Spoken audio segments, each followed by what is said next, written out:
publication by Nook in the present day Jews in status states, as far back as 800 DC, to the 11th century formation of the Hausa kingdoms and Borno dynasty in the north, Oyo and Benin kingdoms in the south, to the founding of the Sokoto Caliphate in 1809 to the 1850s establishment of British presence around Lagos, to the 1914 Nigerian protectorate, to our independence from British rule in 1960, then the dark 30 months of brutal civil war that began in 1967, to the military rule, then democracy, to the present day. As a people, we have managed to present a common front. Recently, there have been clamor for disintegration in Nigeria. Some say that it's based on perceived injustice to some sections of our dear country. Welcome to the State of the Nation on Aspheric TV. I am Dayo Olujumo. This is where we discuss, analyze, and tackle critical national issues. Our guest today is the Director General of Voice of Nigeria, Mr. Osita Okechukwu. Welcome, sir. Thank you very much. Well, you can interact with us through this number 08099998117. Call in or send SMS for your questions and contributions. Right now, we'll go on a quick break, and when we come back, we'll hopefully build a better and united Nigeria.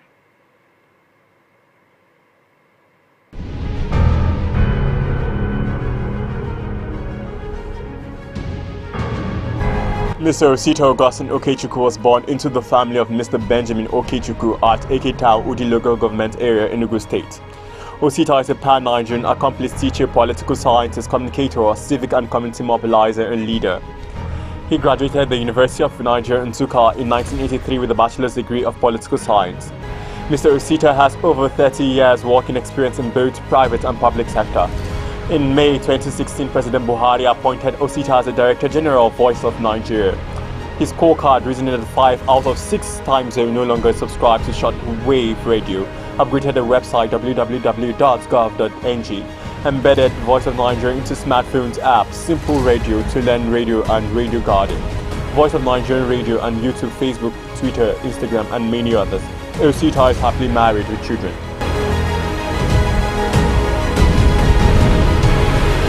Welcome back to the State of the Nation on Aspheric TV. It's a pleasure to have you with us, sir, Mr. Osita Okechukwu. It's my pleasure. Thank you so much, sir. How are you doing today, sir? Cool. How has the journey been so far as the Director General of Voice of Nigeria? Yes, we've been trying to do well in a competitive market. Okay.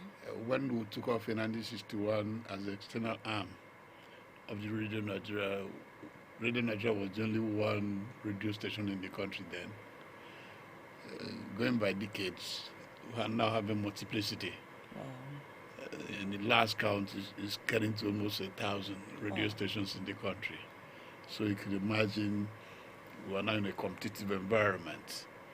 And we cover the whole globe as the external radio of the country.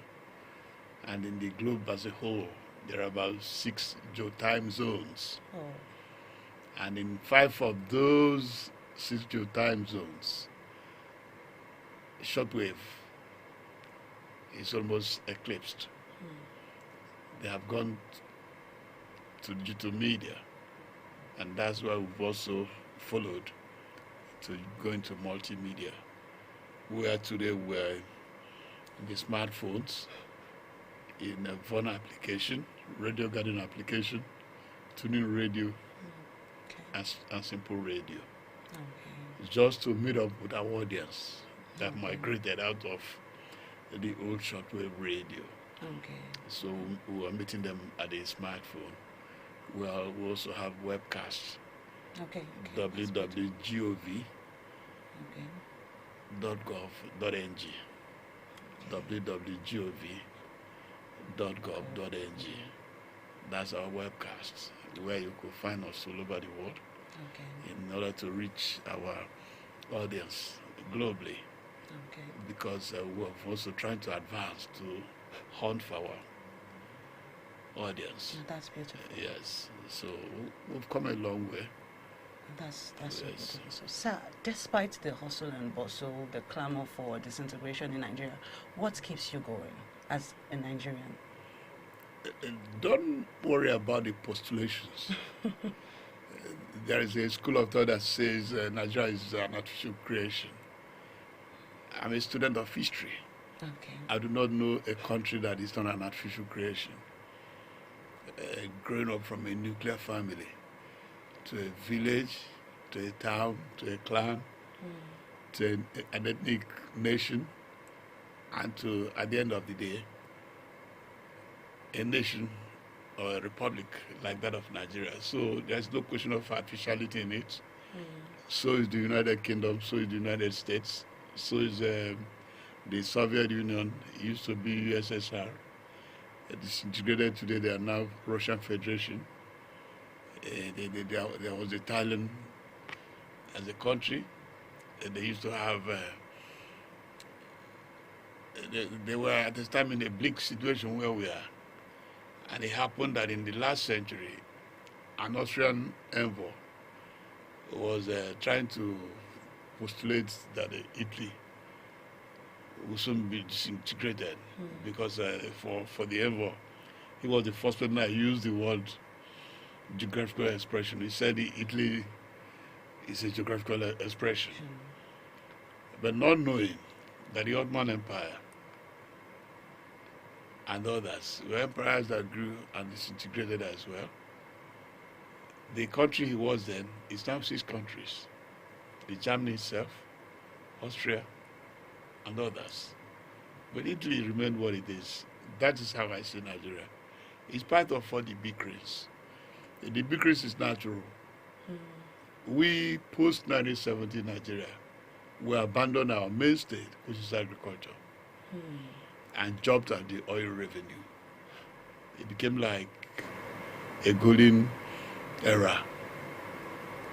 And little or no effort on our side, because the big oil companies were doing the mining, they were doing the exploration, they were doing the exploitation. They were also selling and returning huge petrodollars to our coffers. So the struggle was for the petrodollars. Nobody cared to look back on the agriculture that we took off from. The agriculture that built the University of Nigeria, built Ahmadu Bello University, built the University of Ife and others, and established the gamut of schools, hospitals, and other social and fiscal infrastructures. We neglected it. We jumped at the oil money. So for 2 decades, the whole 70s, we left agriculture, the whole 80s, the same thing. The 90s, we entered the 2000s. The same thing happened. We little did not care about diversification.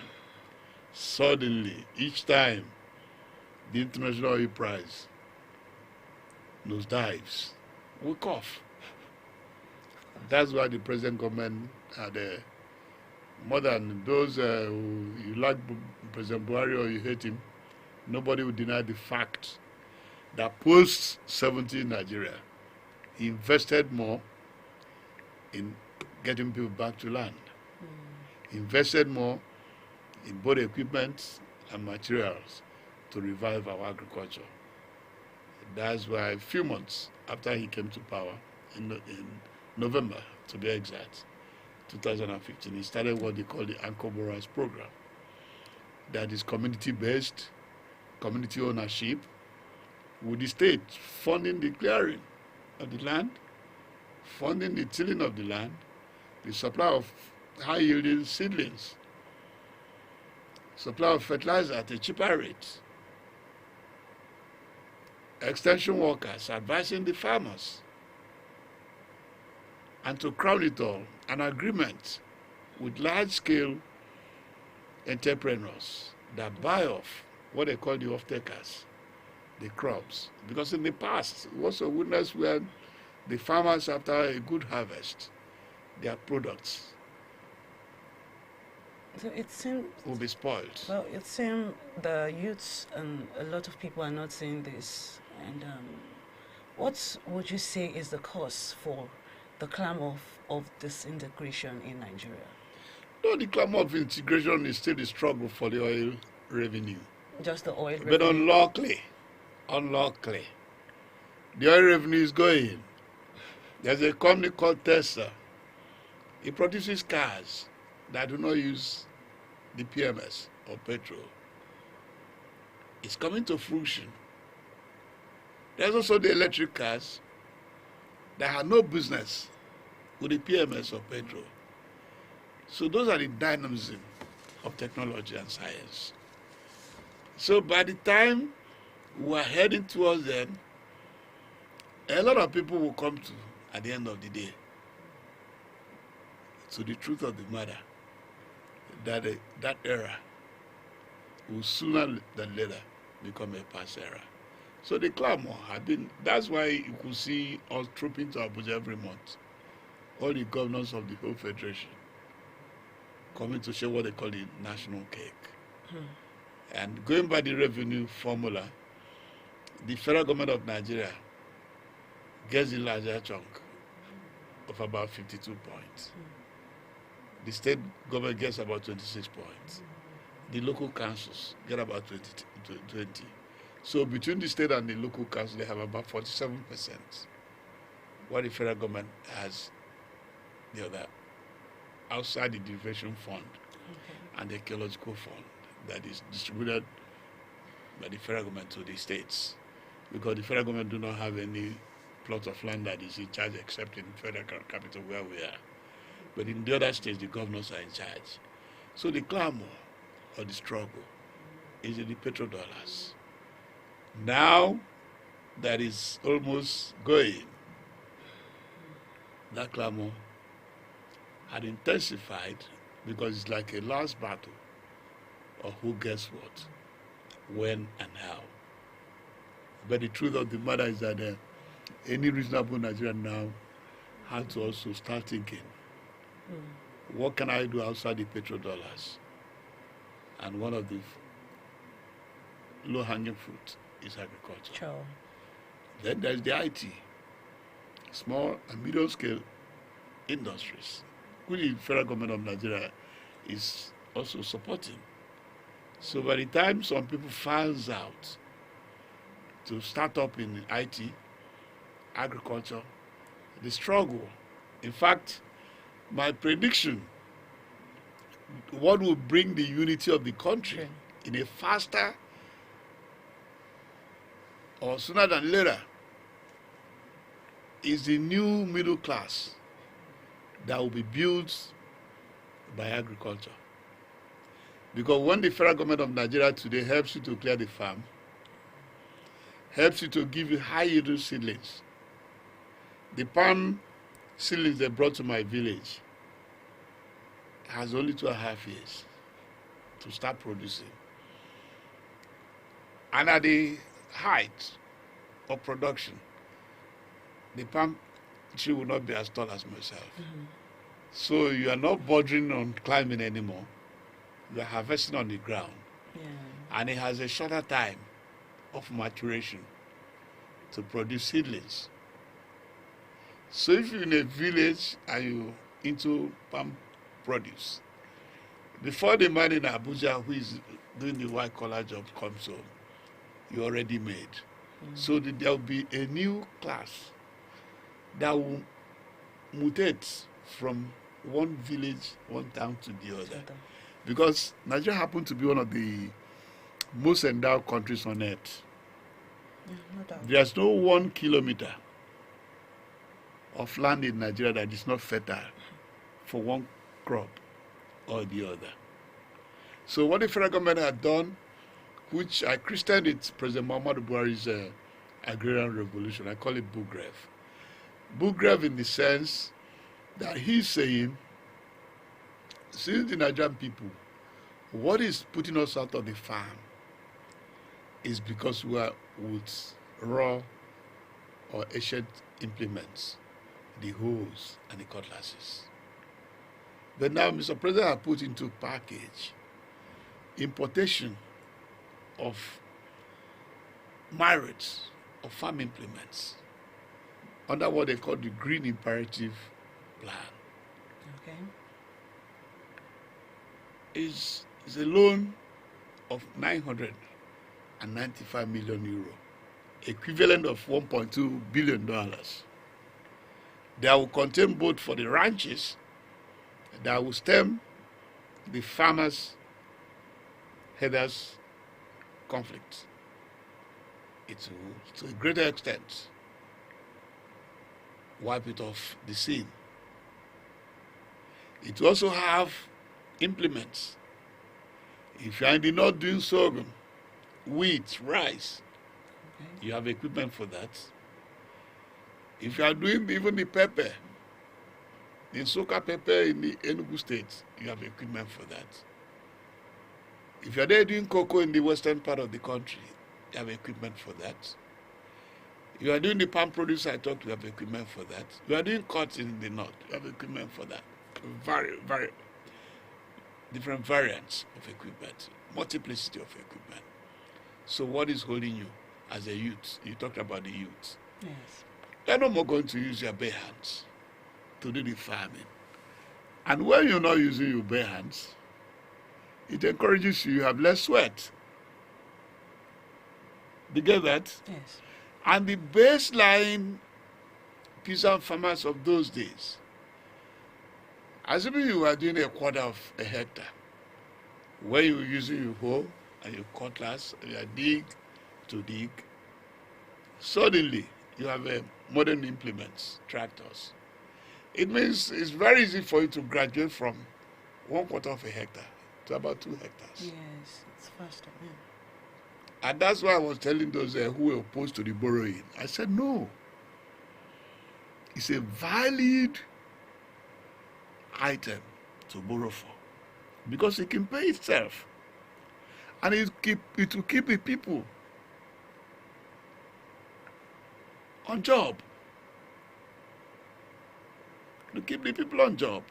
Because what are you going to build that will germinate into that modern middle class at the rural areas is what they call the agro-industrial rural development. You have modern implements. You have experts that will teach the farmers how best to do it. And you have an agro-processing plant that will not allow any of the crops to destroy or peter away. Do you get that? Yes. Now, the projection of the country that is ours, our dear country, is that today we are the 7th in the 10th first rank of most populous countries of the world. And it's projected that in the next 2 decades, we might come 4th or 3rd. So when you could feed yourself with such large number of people, one, prosperity is enhanced. The issue of bitterness of today, or the rivalry of Amiibo, this one is Yoruba, this one is Hausa, will peter away. Why? Because prosperity and bitterness are not friends. Yes. So because when you cultivate prosperity, you harvest prosperity. When you cultivate bitterness, you harvest bitterness. And the bitterness of the old we've cultivated, we will not know when it will disappear. Because the struggle is not about the petrodollars. The struggle is for you to identify which crop is more fertile in my area. So your competition changes. It's going to be dialectical. It's unimaginable what is going to happen when those equipment arrives in Nigeria. Because the Federal Ministry of Agriculture have planned in such a manner, excuse me, that is going to be located in about 770-something hiring and service centers. That is to say, it is going to be in the private-public partnership. The government, yes, because of the huge assets of the government, is going to go into G2G with Brazil to return those equipment to the country or whichever country. Then the private sector will partner with the government so that it will not be like importation. of the old, where you go to some local government today, you will be passing a local council, you find a lot of tractors abandoned. It's not going to be the case because Mr. President had planned in such a manner that the service center is also the hiring center. So if you come around to hire a tractor for your maize and it gets spoiled in the farm, you phone back.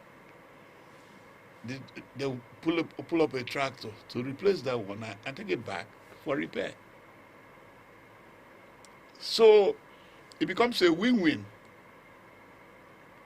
And gradually in the next 2 decades, a middle class will be built that had no idea of why the other ethnic person is your enemy. Or why because he's a Christian is your enemy. Or because he's a Muslim. Because prosperity comes, softens the heart, makes the heart more angelic. Because hunger breeds anger and hostility. So part of the hostility you've seen today is because of anger. If you ask them why are they fighting, I made a statement somewhere.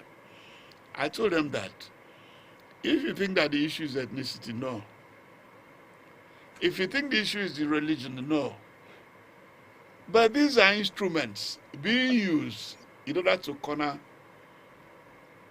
public funds. The instrument is different from the main issue. The main issue is that people are poor, hungry, and angry. So it breeds bitterness. And the bitterness is grown. And suddenly a young lad is being told that those are your enemies. They are the one making you to be hungry. Could you say lie? Blatant lie. So we're going to get over it by the next phase Nigeria is going, where we now have people who are in land matters, who rely on the land. And those who are in IT, entertainment, to entertain those working people, they will be better than they were today in a prospered Nigeria that Mr. President laid the foundation. Yeah. That's why he's trying to have railway across the eastern and western corridor, north-south, and across zones of east-west and northeast-northwest. That is to say, those products will be very easy to be ferried. And it becomes cheaper as well. And the road is saved by the rail lines.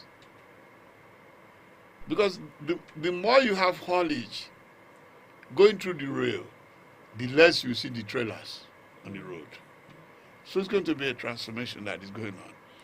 But a lot of people do not have the patience to witness the foundation President Muhammadu Buhari is laying. One, because such foundation do not germinate the next day. We are given to a situation where we need a quickie, but a quickie is not going to happen. So, sir, according to a recent released reports on Nigeria by the World Bank Group, that inflation had pushed 7 million Nigerians into poverty in 2020 alone. This position seems to contradict that of the government, which oftentimes scored itself high in the area of fighting poverty through its social investment program, for example, Empower, direct cash transfer, etc.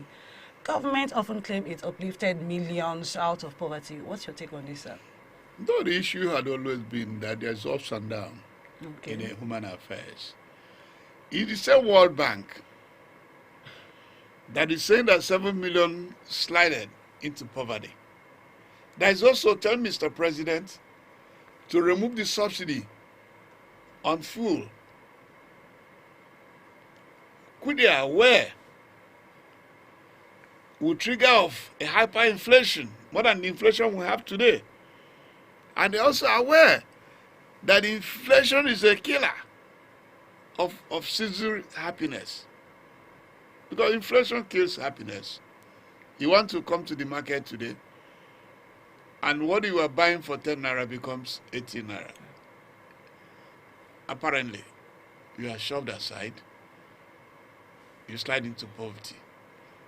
But if we can contain insecurity in the land today, the farmers will return life to all of us. And that's why Mr. President is fighting deeply. So the World Bank statistics... We have a caller. Okay.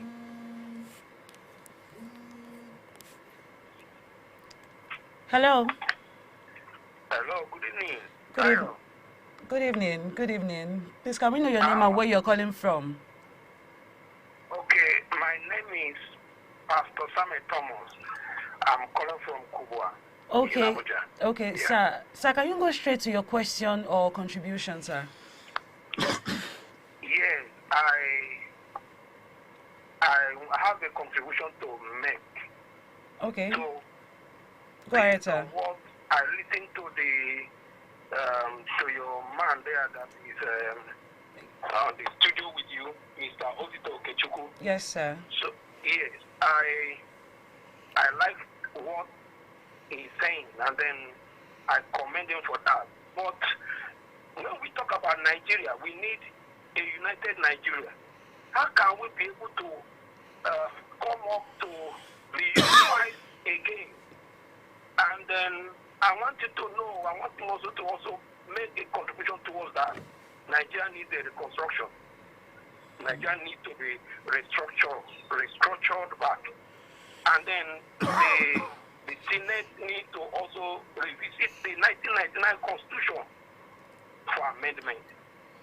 In that way, I think we will carry ourselves along, and the nation Nigeria will come up and become what we're expecting it to be. So that is all I have for now, please. Thank you, sir. God bless you. Thank you, God sir. bless you. Thank you, brother. So, Pastor, I'm in the same shoe with you. I also subscribe that they will need to restructure. For instance, the geopolitical zone where I come from, the Southeast, has only 5 states. So if there's anything that will make us to have 6 so that we can be like others, I'll be the happiest. But at the same time, I'm also adding an addition that I also advocate for a dual restructuring. Dual restructuring is that while I agree that there are certain items that is in the exclusive legislative list that are necessary, that there are certain things the federal government don't need to bother about. For me, there is no need for federal government of Nigeria to be building primary health care centers or boreholes. So such resources and such powers should be devolved to the state level. But at the same time, just like President Muhammadu Buhari has started, the state as well, before we give them more responsibilities and more powers and more resources, it is also good that the states should also restructure, whereby there should be free and fair local council elections, as envisaged by Section 7 of the 1999 Constitution of the Federal Republic of Nigeria, and also as amended, because a lot of people forgot that in the 8th National Assembly and State Assemblies, with Mr. President signed into law the amendment that gave the state legislatures and state judiciary first line of financial charge. But the governors have refused to adhere to that amendment, which was done in 2018. And that was what made Mr. President to sign in Executive Order 10. So if we want to give more powers and more resources to the states, and by extension, the local councils, it is also important that the governors should also get ready to unlock democratic institutions at the state level. For instance, somebody was saying, well, no, leave the states to do the way they want. I said, no, if they are doing so, it means we are building emperors as state governors. And it will not help our democracy. When you have emperors as state governors, it won't help our democracy. For instance, there's two comparisons. One, there's independent National Electoral Commission, and there is, on the other side is the State Independent Electoral Commission. When you compare the two bodies, I will not come here to say that the Independent National Electoral Commission had performed to optimum of 100% now. But when you compare it to the State Independent Electoral Commission, for instance, you could see that the INEC of national is expanding the frontiers of democracy, while the state INEC is undermining democracy. There's no one state in the country today where the local council election is free and fair to any level. And there's no one state in the country today where the judiciary has any slight of autonomy, or the state legislature. In fact, what you find in the state legislature in the 37 state houses of assembly of the country is what we could best call rubber stamp House of Assemblies. I was in one function in my village in Enugu State, in one of the villages in Enugu State. Suddenly a young man sauntered in. Everybody stood up. Hey, honorable, honorable. I couldn't make any sense. And they said, okay, that man is your rep in the House of Assembly in Enugu. I said, okay, my brother, are you the honorable member? He said, yeah, oh, I know you, this and that. I said, but why didn't we hear from you? He laughed. I said, those who made noise in the past, they did not allow them to come back. I'm in the House of Assembly for the third time. So why should I be talking? I said, you should talk because the governor is my personal friend. But are you saying that all he's doing is good? He said, okay, don't go there. That is not the House of Assembly function. They should do what they are doing here at the national level. The other day, I was invited by the Public Accounts Committee of the Senate, who were drilled.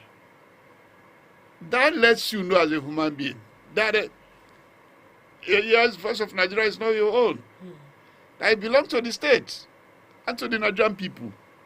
So that it's not Osita Okechukwu because you call yourself DG or whatever they call your name, that you start assuming that it's your personal property. They drill you. How did you procure this? What is the process that went there? But no, it doesn't happen in any of the states of the Federation. So while I agree with Pastor of the need for restructuring, but there is also need for a dual restructuring. We clamor that some powers at the exclusive legislative list should go to the concurrent list, so that, like mining, so that some states could leverage on that to expand for employment and others. But as it is, they said there's a local maxim that says to whom much is given, much is expected. If the governors expect much to be given to them, they should also learn to adapt to the fine tenets of democracy. Democracy is not an easy concept. It has its own liabilities. It has its own profits. If you want to enjoy the profit level of democracy, please be prepared as well for the checks and balances, the rule of law that goes with it. Yes. Yeah. So, sir, how do we deepen and foster our bond and achieve the most needed unity in diversity? What are the roles of government information bodies such as Voice of Nigeria and other agencies responsible for this? The point of the matter is that I came from public relations school. Okay. The underlying margin of public relations is do good and publicize it. Okay. If you don't do good and you publicize it, it then means you are doing propaganda. So what I will advise any government on earth is look at the people's face. What is their assessment? Whether perception or not, listen to them. If you listen to them, you get over it. Do you believe in this narrative that Southeast region is shortchanged in the Nigerian project? If yes, what are leaders and politicians like you that are privileged to be part of APC government doing to remedy some of these grievances so as to give sense of belonging to the region? And it will be, I will be an idiot to come here and say yes, that's a fact, or that is no. There are certain areas where we're not well accommodated, yes. But to say that we are shunted as a whole is not a fact. Yes, at my age, it would be unethical for me to say that it's good that nobody from the southeast is heading either the army, the air force, the navy, the police, the civil defense, the prisons, the immigration, the fire service. That would be very fair to me to say. But to use one brush to tell that we are nowhere, please, I will not agree on that, because we also hold some important offices. And at the same time, when you use what you call the Human Development Index, we cannot say that we are at a low level now. On infrastructure as well, we cannot also say that we are marginalized. Oh, okay. Because those who are saying that we're not that we're Igbos are marginalized, they don't like us, they don't do this, they should not forget. There was a time when we were Chief of Army Staff, a time when we adopted the then President Jonathan as our own. We were Senate President, we were Minister of Finance, disbursing the country's funds, we were Minister of Power, we were Transport, we were this, we were that. But when you check the infrastructure development in those glorious era, if we call it glorious era, and now that Mr. President had come to use the little resource, because they had more money then. In the past 16 years of the PDP, it was on the average of about $100 per barrel. While when Mr. President came, it was below $40 and had not risen to 100 since 6 years. But the Southeast geopolitical zone got more infrastructure than the 16 years of the PDP. Yes, those who became Senate President, they were flamboyant. They built better houses, ride better cars. Yes, it happened. But it did not translate to development. So that's why I'm saying you cannot use one brush to tar black. Yes, there are appointments they didn't give my people that I would say I cannot defend. But the truth of the matter is that I have a small summation. What is that summation? If you make me a choice of infrastructure and appointment, I'll go for infrastructure. Because infrastructure is substantial. It lasts longer, while appointment is transient. Yes, if you make me now secretary to government, for instance, how many people will come to my house to eat during Christmas? There'll be very few. But if you do a good project that alleviates the poverty in Nigeria, enhances businesses, and makes the talented youths. Don't forget that why I'm interested in infrastructure and that will bring unity, as I said, all studies have said that infrastructure is key to development. This is a country that is endowed by records. About 20,000 children are delivered on daily basis in Nigeria. So is it because we appointed one person that the rest will cross the Rubicon or be lifted out of poverty? No. It's by investment on infrastructure, improving electricity. My only problem is that if President Muhammad Buhari had made enough resources, it could have been a different story. There was no way Mr. President could have been sitting on about $40 billion. And he had a business with the Chinese to build 3 refineries called then Greenfield refineries in 2010. $23 billion. And he ended up, who could not trace the $23 billion, who could not see the refineries. One was supposed to be in Bayelsa. One was supposed to be in Kogi State, one in Lagos. If you had those 3 refineries, we could have saved billions of dollars being today expended on importation of refined petroleum products. Nobody remembers that. Nobody remembers that the then President Obasanjo that started the Western Corridor Rail Line wanted to go standard gauge.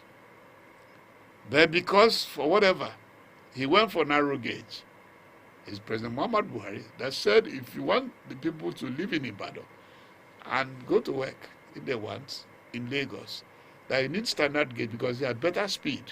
Yeah. Did you get that? Yes. So those are the comparison. Nobody knows the consequences of not doing that standard gauge earlier than today in terms of shooting up your economic activities, in terms of working up the people. Nobody. The second Niger bridge is still on record that there have been a lot of postulations, promises by the previous governments. To the extent that in 2014, there were some decampees from the APC that they came to the PDP. So the then President Jonathan went to Owerri to receive some of them.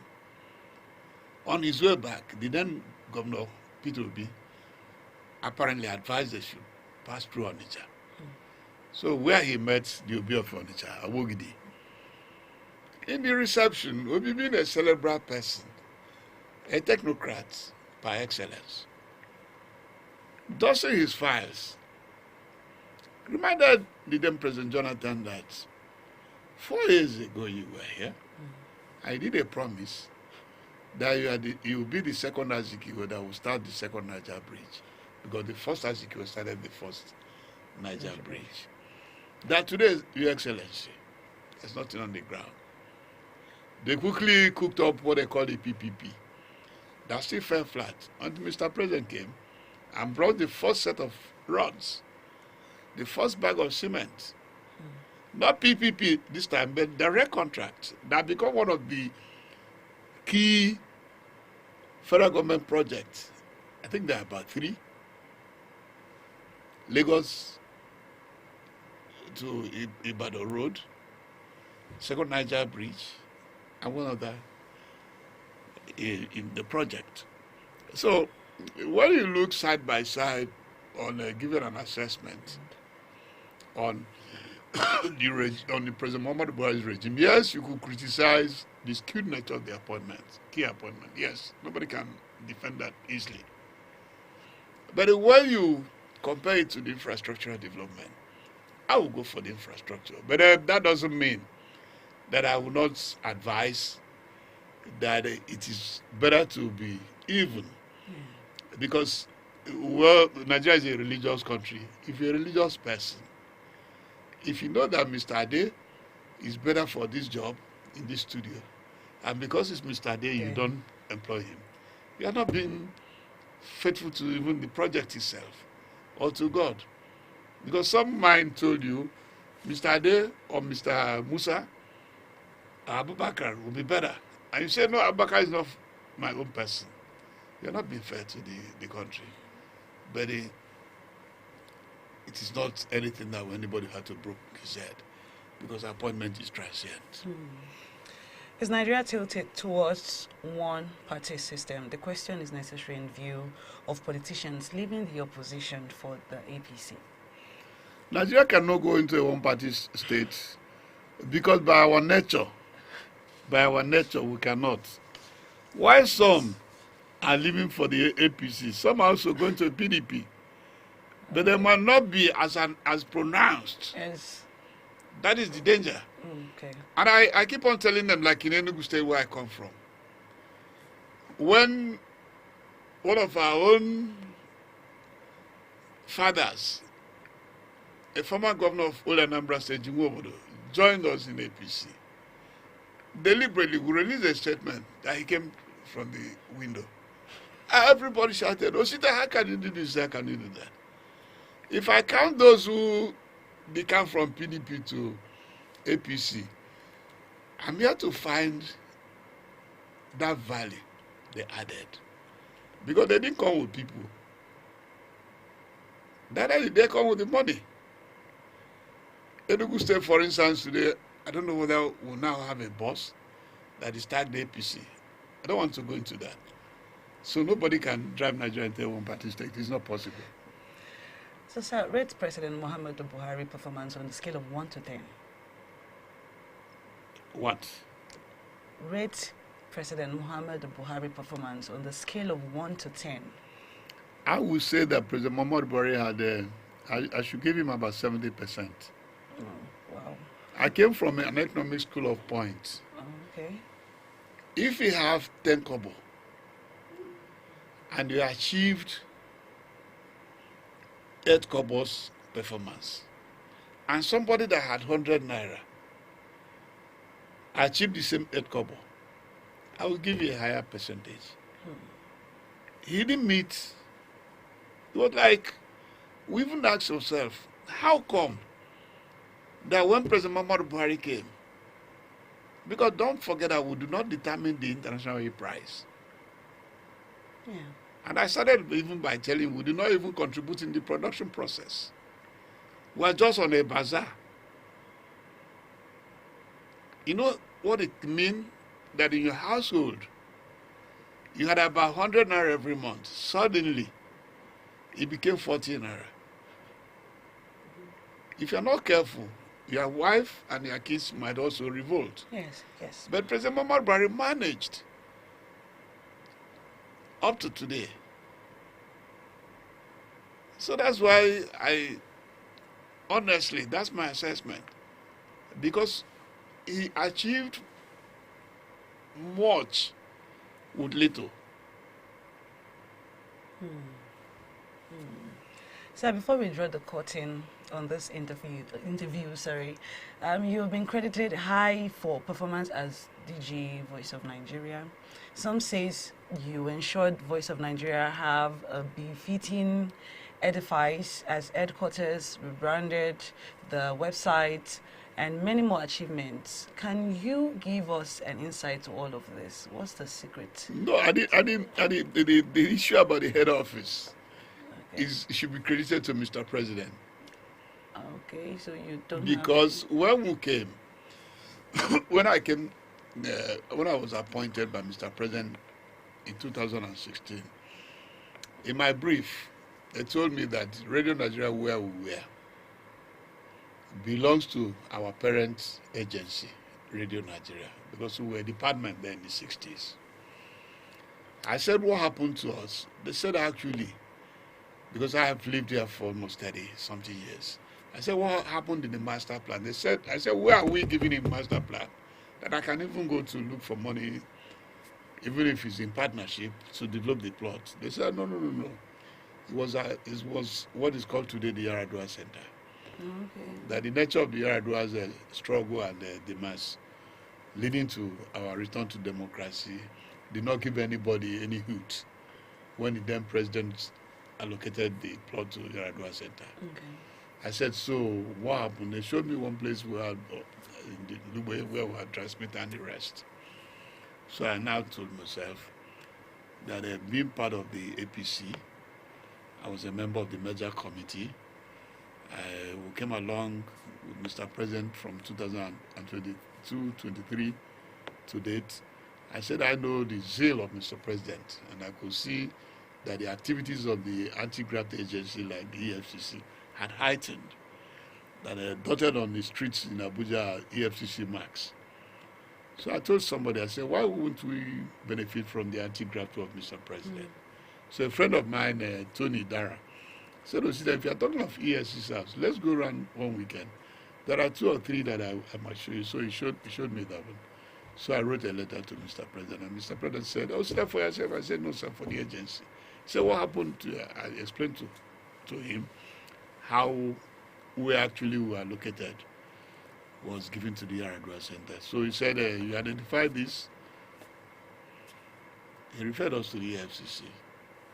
So we came, the FCC told us that, there are others they have recovered fully I told them that this should be our best interest because we are the BBC of Nigeria, we are the VOA of Nigeria, we are this and we are that. So they said, why do you want to wait for the final forfeiture? Because there's a process in recovery of assets.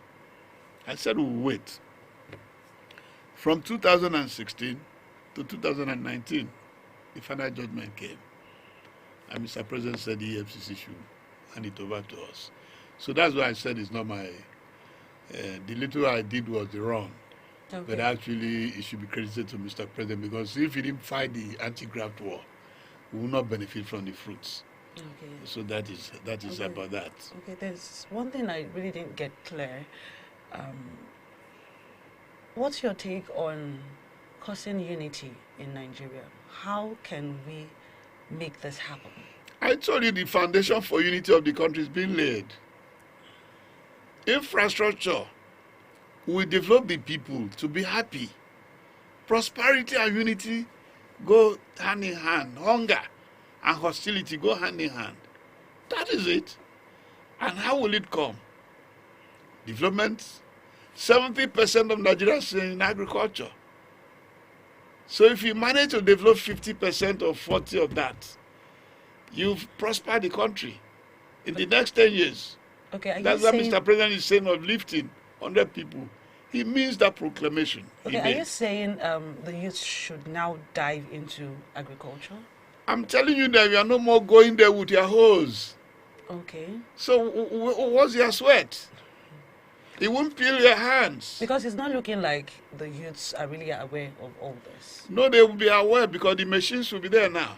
Okay. Sooner than later, the machines will return. It's COVID that delayed because this process was started in 2018 while Chief Audobo was Minister of Agric. Okay. But we lost 220 because of the COVID. But luckily, the President of the Senate, the Civil Senator Ahmed Lawan, and the Right Honorable Bajaber Amila and his group, they have already sanctioned that, they have approved the loan. The Federal Executive Council first approved the loan, and the National Assembly had approved the loan. So sooner than later, the equipment will be in our hands. Okay. Yes. Thank you so much, sir. Thank you for giving us this time out of your busy schedule. Thank you for being here with us on Aspheric TV, State of the Nation, and we really hope to have more of you here, sir. It's my pleasure. I'm always there. Yeah. I'm always there, except for my small schedule. Thank you, sir. Thank you for your points I appreciate and the foundation you just laid. Thank you, sir. It. Thank you, viewers, for staying with us. I remain Dayo Olujuwon, and we just interviewed the Director General of Voice of Nigeria, Mr. Osita Okechukwu. Thank you for staying with us. Don't forget to subscribe to our YouTube channel and follow us on all our social media handles. Thank you, and God bless.